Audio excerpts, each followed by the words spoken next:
Hello friends, welcome to the weekend analysis. M stocks के हम chart use करेंगे analysis करने के लिए। तो सबसे पहले निफ्टी से ही बात कर लेते हैं।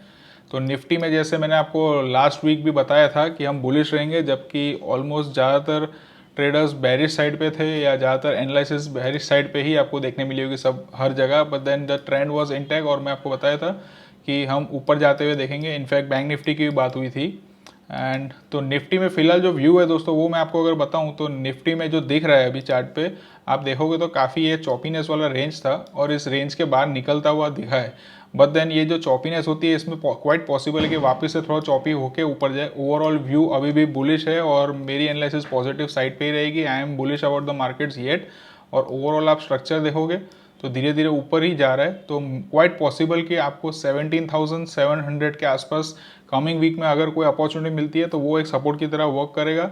जो 70,600 से 700 के बीच में ये जो एक गैप है वो भी फिल हो जाएगा और यहाँ से हम मार्केट को और ऊपर जाता हुआ देख सकते हैं। That is a high probability और मेरा जो व्यू है कमिंग वीक के लिए भी बुलिश ही रहेगा। तो बैंक निफ्टी की अगर बातें करें दोस्तों, तो आपको याद होगा लास्ट वीक हमारी बात हुई थी। मैंने आपको बताया था कि अगर कोई डिप मिलता है तो वो बाय करने की अपॉर्चुनिटी है और अगर सीधा सीधा इसका ब्रेकआउट भी हमें देखने मिलता है तो 40,000 तो बहुत ही जल्दी आने वाला है। इनफैक्ट 40,000 से भी काफ़ी ऊपर जाने वाले और 40,600 के आसपास हमने हाई बनाया है इस वीक।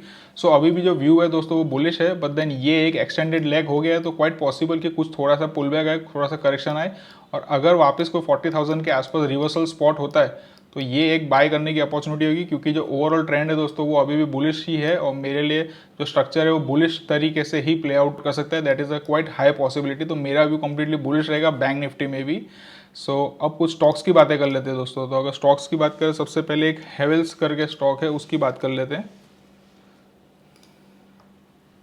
तो हेवेल्स में आप देखोगे दोस्तों तो ये पूरे वीक हमें थोड़ा चॉपी होते होते नीचे आता हुआ दिखा है। और अगर आप इसका बड़ा स्ट्रक्चर देखोगे दोस्तों तो ओवरऑल हेवेल्स भी अभी फिलहाल बुलिश ही दिख रहा है और अप ट्रेंड ही दिख रहा है इसमें। तो मुझे ऐसा लगता है कमिंग वीक में हेवेल्स में भी दोस्तों हम एक इस जगह से एक रिवर्सल स्पॉट कर सकते हैं। यहाँ पे शायद थोड़ा चॉपी हो सकता है अगर मार्केट में कोई करेक्शन आए और फिर इसके बाद एक रिवर्सल स्पॉट हो सकता है। इस टाइप से आप एक ट्रेंड लाइन बना सकते हो। अगर जैसे ही वो ट्रेंड लाइन को ब्रेक करके निकलेगा तो मेरा ऐसा मानना है कि 1400 तो बहुत ही नियर बाय टारगेट्स होंगे, जो कि प्रीवियस लेवल्स के हाई है।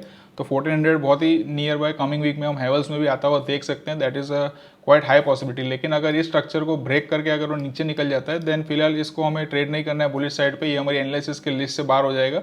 पर जब तक ये लेवल होल्ड कर रहा है जो कि 1340 और इसके ऊपर अगर निकलने लगता है 1360 क्रॉस करता है तो 1400 आ सकता है। That is a quite high possibility. So you can keep this stock also in your watch list Havells.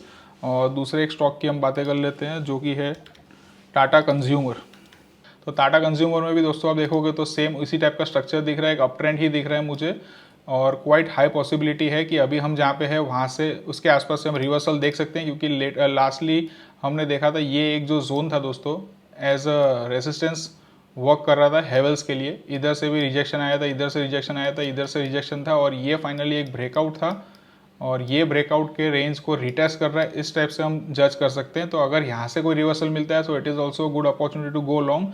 लेकिन अगर नीचे आके ऑलमोस्ट 800 के लेवल्स के आसपास से भी कोई रिवर्सल स्पॉट होता है so that is also good opportunity to go long. और जो ओवरऑल स्ट्रक्चर है वो बुलिश दिख रहा है टाटा कंज्यूमर में भी। सो you can keep this stock also in your watch list. और दूसरे कुछ सेक्टर्स की बातें करूँ तो IT सेक्टर में जैसे बेरिशनेस दिख रही थी, तो लेकिन पिछले एक दिन से या आज ही बोल सकते हैं, आज ही एक अच्छा बुलिश मूव भी दिखा है। तो हम इसके डेली के चार्ट्स देख लेते हैं।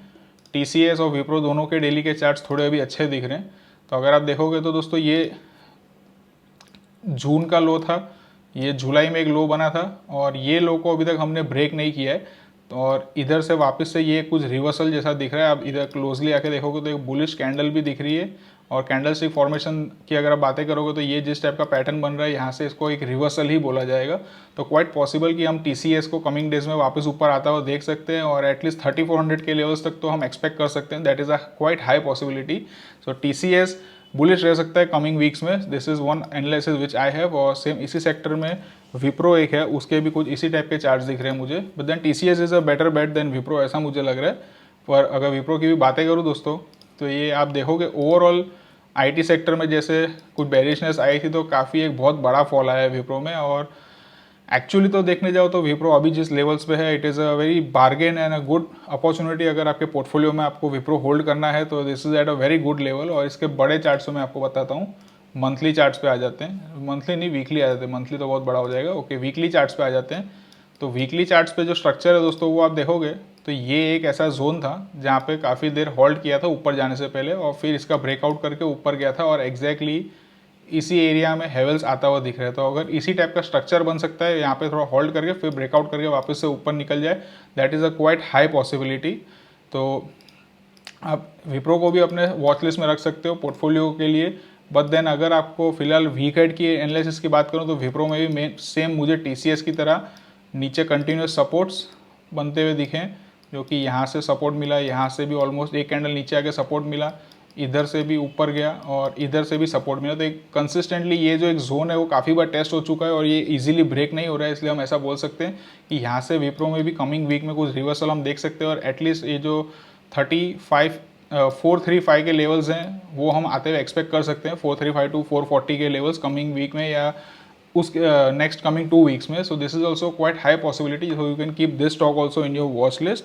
एंड एक और फाइनल स्टॉक की मैं बात कर लूँ तो दोस्तों वो है टेक महिंद्रा, जो कि इसी सेक्टर का स्टॉक है। और टेक महिंद्रा में भी आप देखोगे तो नीचे इसी टाइप का काफ़ी लंबा टाइम का एक कंसोलिडेशन दिख रहा था, और ये कंसोलिडेशन का यहाँ पे ये ब्रेकआउट होते हुए दिख रहा है।